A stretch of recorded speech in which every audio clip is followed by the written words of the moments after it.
গত বছর এই দিনেও আমরা সংশয়ের মধ্যে ছিলাম যে বাংলাদেশ কি এই আযাবের হাত থেকে মুক্তি পাবে নাকি পাবে না। 4 দিন পরেও আমরা জানতাম না, মানে আমরা তখন জানতাম না যে 4 দিন পরেই বাংলাদেশের জন্য এক নতুন স্বাধীনতা অপেক্ষা করছে। যখন আমি নতুন স্বাধীনতা বললাম তখন আমি জানি যে এটা নিয়ে প্রায় প্রশ্ন করা হয়। আমি এর আগেও একটা টক শোতে খালেদ মহিউদ্দিনের সেখানে প্রশ্নটা করা হয়েছিল, কেন আমরা এটাকে দ্বিতীয় স্বাধীনতা বলছি। আমি উত্তরটা একটু ঘুরিয়ে দিতে চাই, তাহলে আমরা আমাদের দায়িত্বটা সম্পর্কে একটু সবাই সজাগ হব। আপনারা জানেন যে আমাদের মন্ত্রণালয়ের উদ্যোগে, আমার ধারণা আপনারা জানেন না, কারণ আমাদের বেশিরভাগ ডকুমেন্টারি ক্ষেত্রে কোথাও আমরা বলি না যে এটা আমরা করেছি, কিন্তু গত ডিসেম্বর থেকে আপনারা চিফ অ্যাডভাইজারের পেজে যত ডকুমেন্টারি দেখেন যেগুলো আমাদের কালেকটিভ ন্যারেটিভ নির্মাণের একটা অংশ, এগুলো সবগুলোর পেছনেই আমাদের মন্ত্রণালয় এবং বাংলাদেশের অনেক ইয়াং ফিল্ম মেকাররা কাজ করছে। তার মধ্যে একটা ছবি আবরার ফাহাদকে নিয়ে বানানো, এটা সম্ভবত আজকে এখানে দেখানো হবে। এখন আবরার ফাহাদের কথাটা কেন বললাম? আবরার ফাহাদের ওই ছবিটা যদি আপনারা দেখেন তাহলে আপনারা বুঝতে পারবেন যে আমরা আসলে দ্বিতীয় স্বাধীনতা বলতে কাকে বুঝি। আবরার ফাহাদকে বাংলাদেশে কেন মরে যেতে হয়েছে?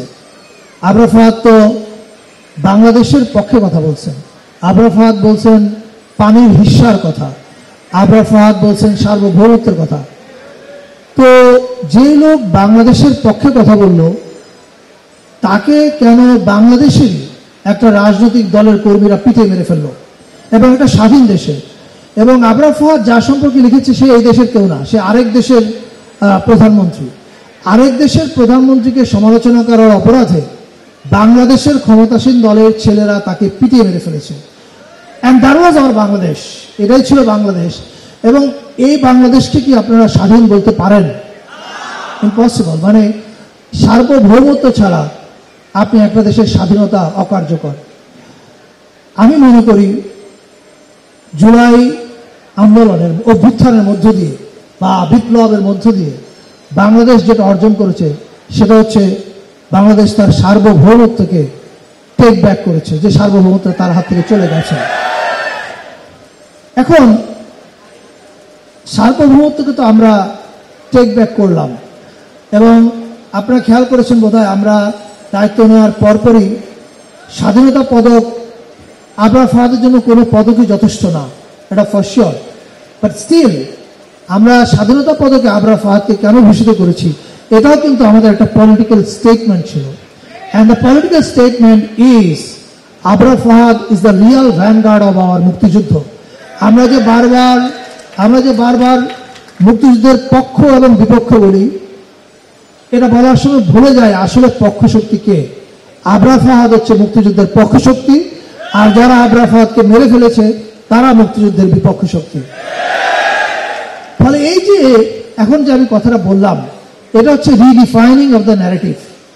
এখন এই যে আমরা আমাদের ন্যারেটিভকে রিডিফাইন করব, আমাদের হাতে অস্ত্র কি? আমাদের হাতে অস্ত্র হচ্ছে সত্য। সত্য কি? এই যে এত মানুষ মারা গেছে, জীবন দিয়েছে।